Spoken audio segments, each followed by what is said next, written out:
Hello students. तो हम लोग पढ़ रहे थे नास्टिक मूवमेंट। इसके पहले हम लोगों ने ट्रॉपिक मूवमेंट पढ़ लिया था अलग अलग तरह के स्टिमुलस के केस में। ट्रॉपिक मूवमेंट में क्या था कि जहाँ भी स्टिमुलस रहता है, जैसे प्लांट का कोई पार्ट हो गया या प्लांट हो गया, इधर स्टिमुलस है तो प्लांट का मूवमेंट इसी डायरेक्शन में होगा, यानी जिधर स्टिमुलस रहेगा उधर ही प्लांट का मूवमेंट होता है। स्टिमुलस के प्रति जो रिस्पॉन्स होता है उसी डायरेक्शन में होता है, तो डायरेक्शन वहाँ फिक्स होता है, तो उसको ट्रॉपिक मूवमेंट बोलते हैं। चाहे कोई भी केस हो, चाहे वो लाइट हो, वाटर हो, ग्रेविटी हो, कोई भी स्टिमुलस हो, हम देखेंगे कि जो स्टिमुलस का जो रिस्पॉन्स दिया जाएगा उसी डायरेक्शन में दिया जाएगा जिधर स्टिमुलस है। लेकिन नास्टिक मूवमेंट में क्या होता है? The movement of parts of the plant in response to stimulus in which direction of response is not determined by the direction of stimulus.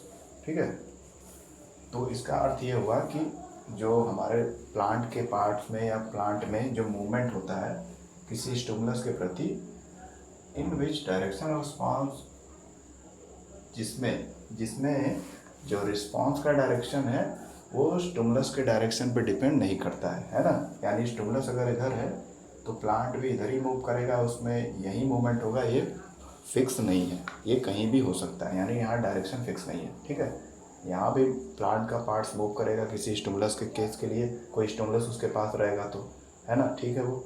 लेकिन यहाँ पर जो डायरेक्शन होगा, रिस्पॉन्स जो प्लांट देगा, मूव करेगा कोई अपना पार्ट, वो स्टिमुलस के डायरेक्शन पे डिपेंड नहीं करेगा कि हमारा स्टिमुलस कहाँ है तो रिस्पॉन्स भी उधर ही होगा, ऐसा फिक्स नहीं है। ऐसा फिक्स रहता तो ट्रॉपिक मूवमेंट में आ जाता, लेकिन ये नास्टिक मूवमेंट की एक स्पेशलिटी है या थोड़ा सा अलग क्वालिटी है कि यहाँ पे डायरेक्शन कुछ भी हो सकता है, स्टिमुलस जिधर है उधर ही हमारा रिस्पॉन्स होगा, ऐसा कुछ भी फिक्स नहीं है। ठीक है, तो इस तरह के मूवमेंट को नास्टिक मूवमेंट बोलते हैं। एग्जाम्पल के लिए सबसे ईजी जो आपके एनसीईआरटी बुक में दिया है नास्टिक मूवमेंट का, वो मिमोसा पुडिका दिया है।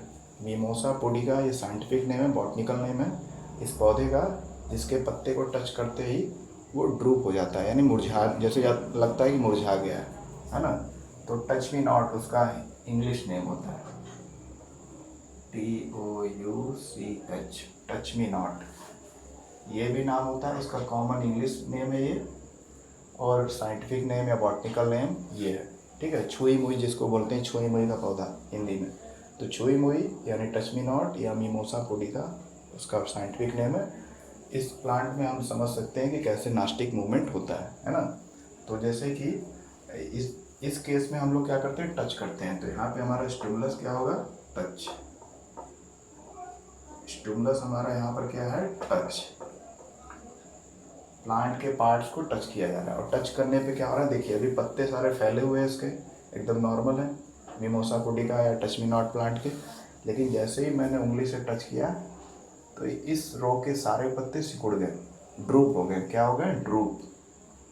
ड्रूप हो गया मतलब लग रहा है जैसे मुरझा गए, और थोड़ी देर बाद हाथ हटा लेंगे तो अपने आप वो नॉर्मल हो जाएंगे, वैसे ही पत्ते फिर से फैल जाएंगे, है ना। तो टच करने पे इसके पत्ते में मूवमेंट होता है, मतलब ये अपने आप को पोजीशन को चेंज करता है, पत्ता जो फैला हुआ रहता है वो सिकुड़ जाता है। ठीक है, तो ये टच करने वाला जो यहाँ पर फिनोमेना हुआ, इसमें कोई पार्टिकुलर डायरेक्शन वाला नहीं हुआ।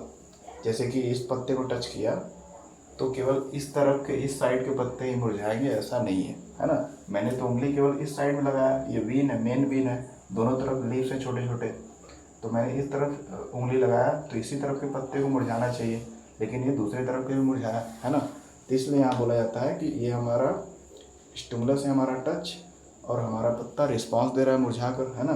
तो दोनों तरफ के पत्ते दे रहे हैं, इसलिए यहाँ पे डायरेक्शन फिक्स नहीं होता है, इसलिए इसको नास्टिक मूवमेंट में गिना जाता है, समझा जाता है। ठीक, तो पहले पत्ते फुल्ली फ्लेज्ड थे, फ्लेज्ड मतलब फैले हुए, और जैसे उसको टच किया गया कहीं भी तो उस रो के सारे पत्ते मुरझा जाते हैं, ड्रूप हो जाते हैं, और इस तरह से वो क्या करता है, अपना बिहेवियर शो करता है।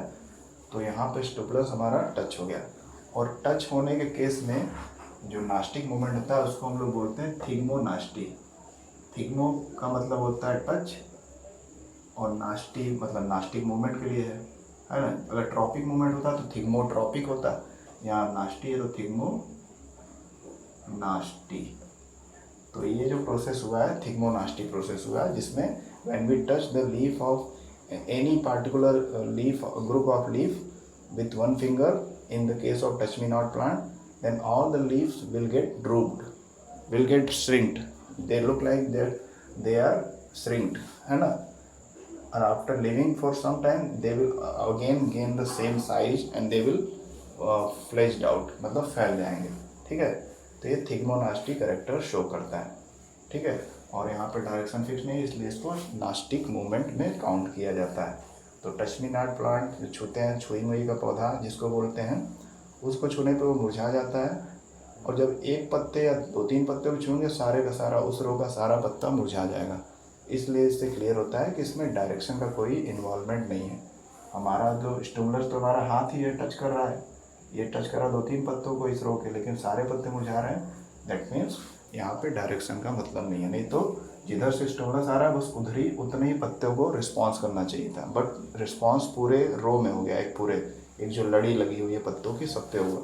ठीक, तो ये थिग्मोनास्टी का एग्जाम्पल हो गया नास्टिक मूवमेंट में. ओके, एक और एग्जाम्पल लेते हैं, जल्दी से देख लेते हैं. हाँ, दूसरा एग्जाम्पल क्या हो सकता है. ये तो सबसे सिंपल और अच्छा एग्जाम्पल था समझने के लिए. एक और एग्जाम्पल है और उसमें ज़्यादा कुछ नहीं करना है. ठीक है, तो इसमें क्या करना है,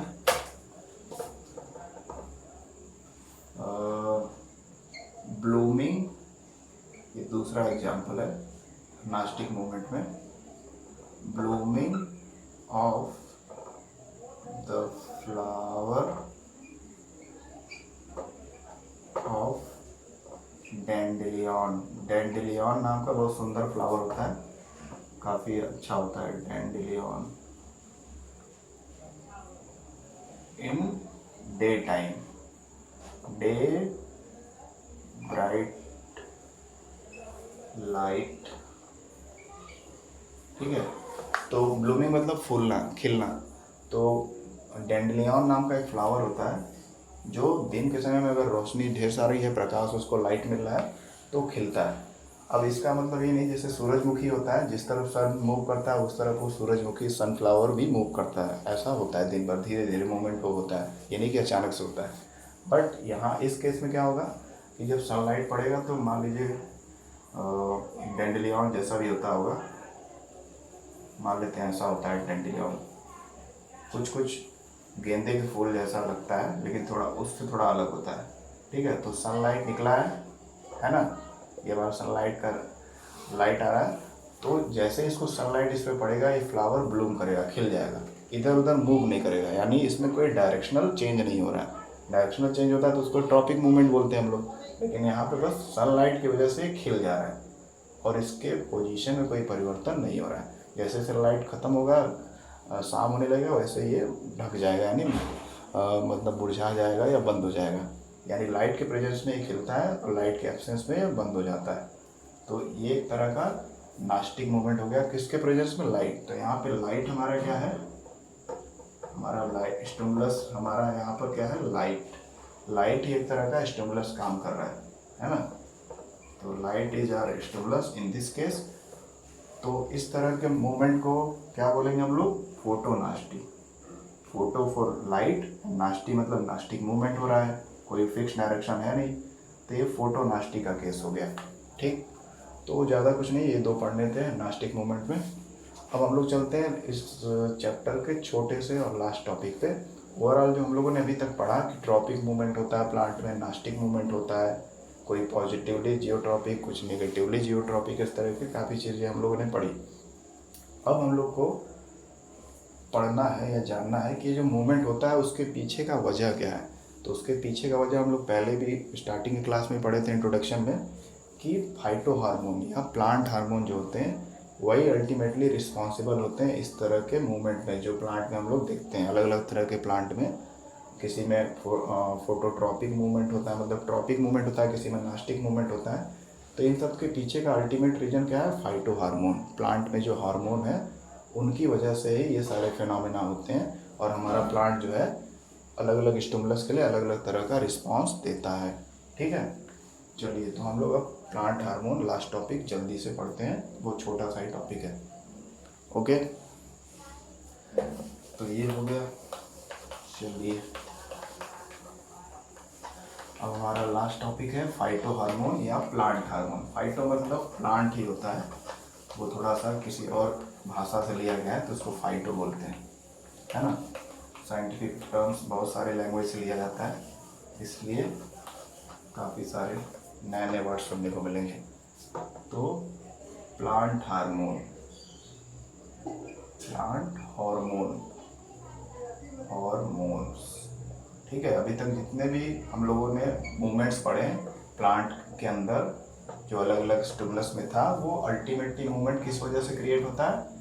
फाइटो हार्मोन की वजह से, क्योंकि प्लांट में कोई तो नर्व इम्पल्स है नहीं, इलेक्ट्रिकल सिग्नल जनरेट हो नहीं रहा है कि इधर से उधर न्यूरॉन से ट्रांसफर होगा। तो सिंपल मैकेनिज्म प्लांट में है, वो सिंपल मैकेनिज्म किसकी सहायता से होता है? हार्मोन की सहायता से होता है, ठीक है, प्लांट हार्मोन की सहायता से। और इसको हम लोग also known as phyto hormones, इसको हम लोग फाइटो हॉर्मोन्स भी बोलते हैं, प्लांट हार्मोन या फाइटो हॉर्मोन्स। अब ये कितने टाइप्स के हैं इसको देख लेते हैं। तो फाइटो हॉर्मोन्स 5 तरह के होते हैं, दे आर ऑफ 5 टाइप्स, ठीक है। 5 तरह के प्लांट हार्मोन या फाइटो हॉर्मोन्स होते हैं। चलिए उसके नाम पढ़ लेते हैं। First one auxin hormone, first one क्या है? Auxin, auxin hormone. Second one क्या है? Gibberellin, gibberellin. थर्ड हार्मोन जो है ऑक्सिन, जिब्रेलिन, फिर साइटोकाइनिन, साइटोकाइनिन्स। फोर्थ हार्मोन कौन सा है हमारा? एब्सिसिक एसिड,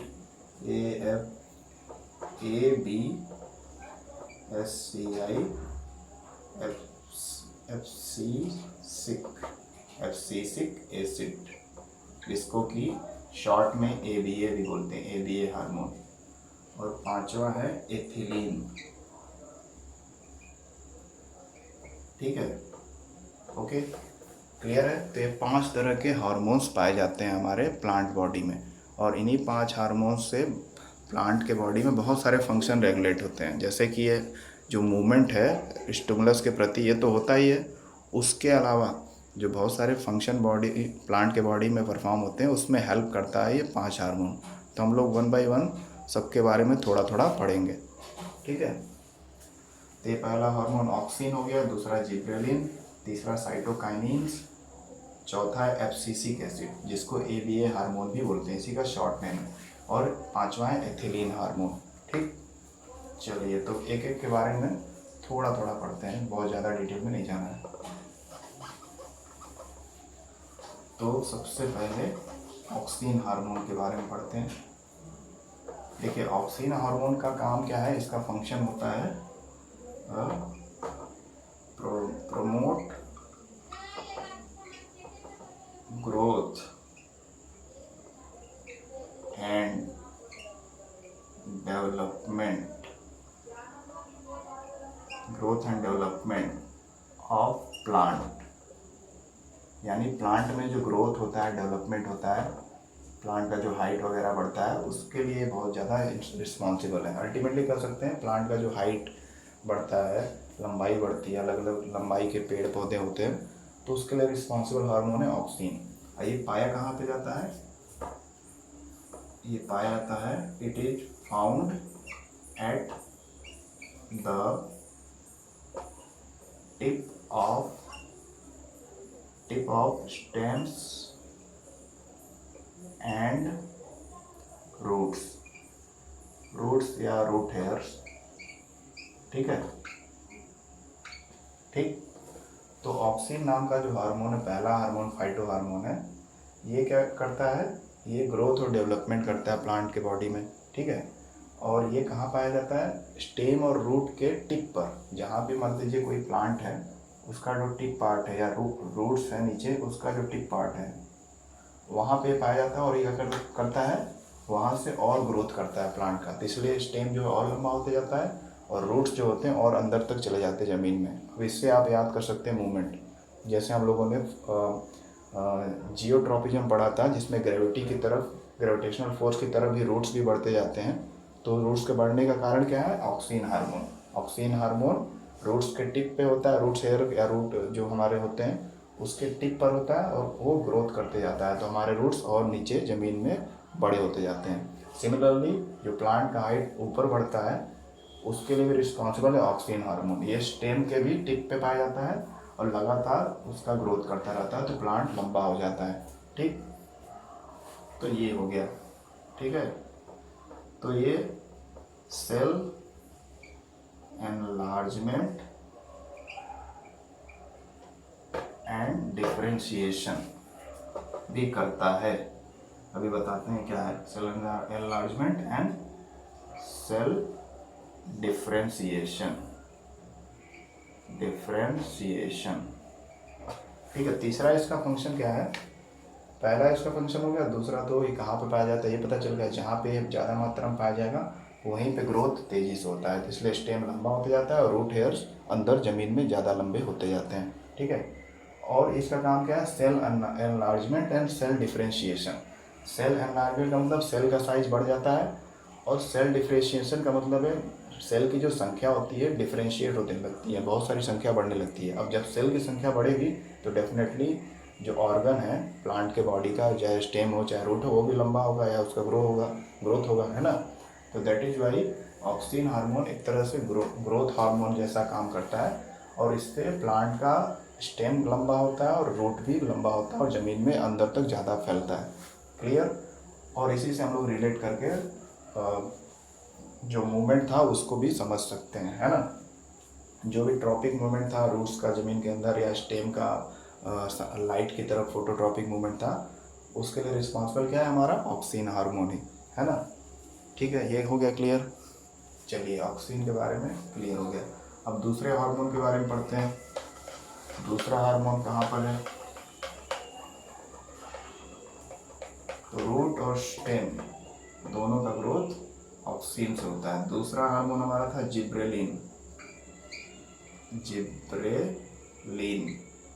ठीक है, जिब्रेलिन हार्मोन। अब ये जिब्रेलिन हार्मोन क्या होता है? ये भी एक तरह का ग्रोथ करता है। ठीक है, ऑक्सीन भी ग्रोथ कर रहा था, ये भी। अब इसमें क्या फ़र्क है? अब इसके में फ़र्क क्या है?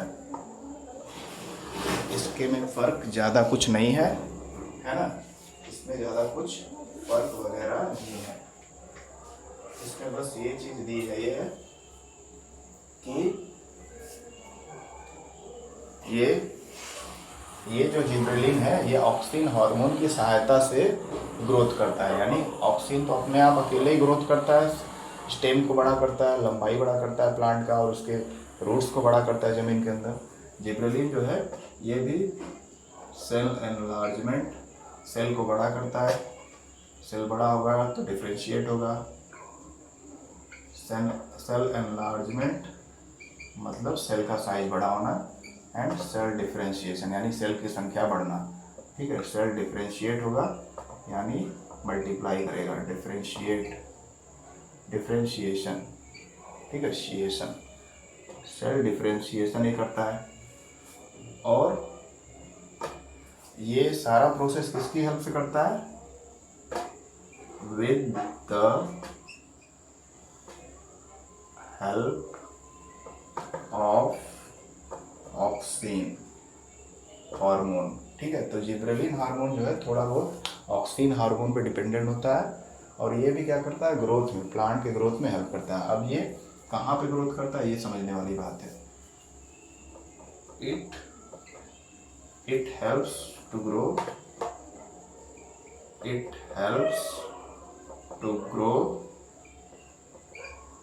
Branches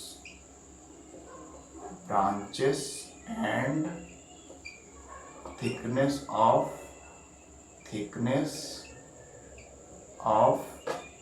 trunk। चलिए अब ये समझ लेते हैं क्या है इसका मतलब, थिकनेस ऑफ ट्रंक। ठीक है, तो ये भी सेल एनवायरनमेंट, सेल का साइज बढ़ाता है, सेल को डिफ्रेंशिएट करता है यानी सेल की संख्या बढ़ती है, और ये सारा काम किसकी मदद से करता है, ऑक्सीन की मदद से। उसके अलावा जिब्रेलिन क्या करता है, ये ब्रांचेस यानी जो पौधा होता है या पेड़ होता है उसमें शाखाएं निकले रहती हैं साइड में कई सारी, है ना, और उसमें भी कई सारी शाखाएं निकले रहती हैं। तो जो ब्रांचेस निकलती हैं पौधे में साइड में मेन स्टेम के बगल में, वो ब्रांचिंग करने के लिए हेल्प करता है, या मतलब ब्रांचिंग करता है, ग्रोथ करता है, ये हमारा जिब्रेलिन हार्मोन। ठीक है, इस हार्मोन की सहायता से क्या होता है कि प्लांट में ब्रांचिंग ढेर सारी हो जाती हैं, बहुत सारी शाखाएं निकल जाती हैं, और साथ ही साथ ये जो मेन स्टेम है ये थिक हो जाता है। ये लिखना है thickness of the trunk. Trunk मतलब जो हमारा मेन स्टेम रहता है वो भी मोटा होते जाता है धीरे धीरे, और ब्रांचिंग भी ढेर सारी हो जाती है, अगल बगल बहुत सारी शाखाएं निकल जाती हैं। तो लिख सकते हैं it helps to grow branches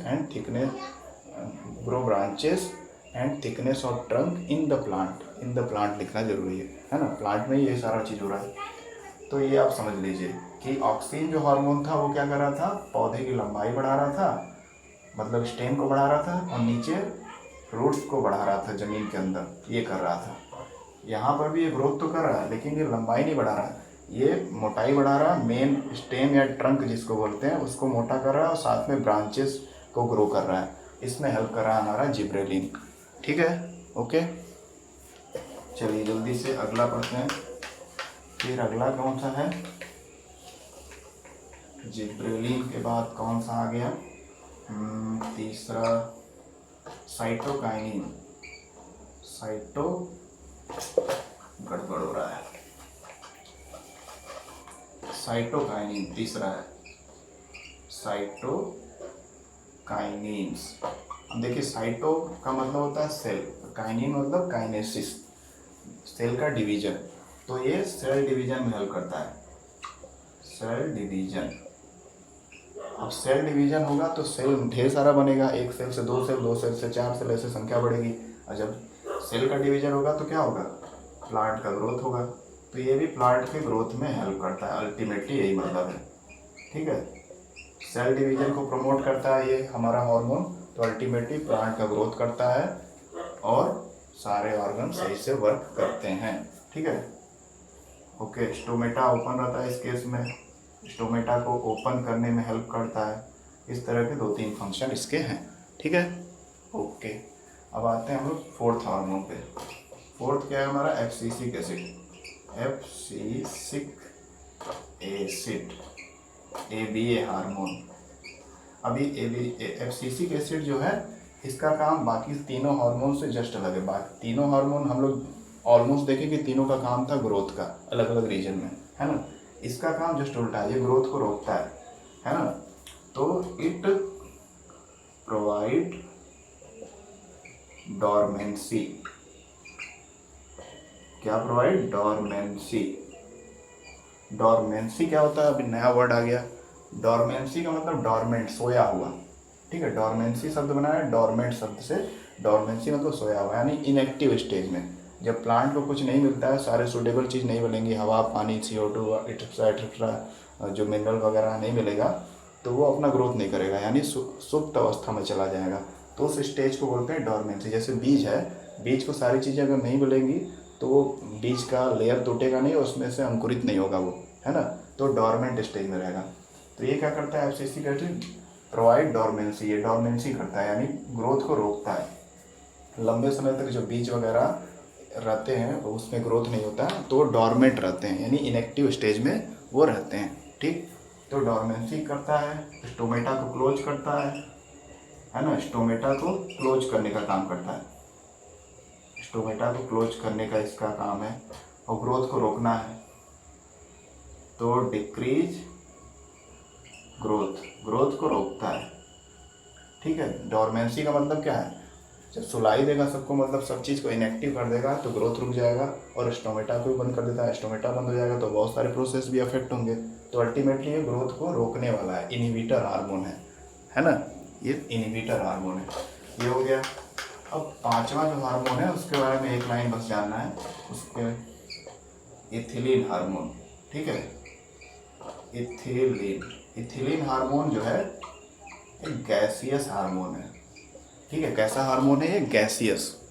बाकी जितने भी चारों हार्मोन थे वो गैसियस अवस्था में नहीं थे, ठीक है, लेकिन ये एकमात्र ऐसा प्लांट हार्मोन है जो गैस अवस्था में पाया जाता है, गैसियस स्टेट में पाया जाता है। और इसका मेजर रोल क्या है? फ्रूट राइपनिंग में, फ्रूट राइपनिंग, ठीक है, फ्रूट राइपनिंग, फल को पकाने के लिए इस गैस का इस्तेमाल होता है। ठीक है, और ये प्लांट में ऑटोमेटिकली भी ये गैस मतलब ये इथिलीन हार्मोन बनता है। और अगर प्लांट में किसी वजह से नहीं बन पाता है तो इस गैस को प्रोवाइड किया जाता है फल को पकाने के लिए। तो फ्रूट राइपनिंग में इसका बहुत बड़ा रोल है। उसके अलावा सेनेसेंस, सेनेसेंस सेनेसेंस मतलब वृद्धावस्था, जैसे हम लोग इंसानों में होता है, तो पौधे का भी एक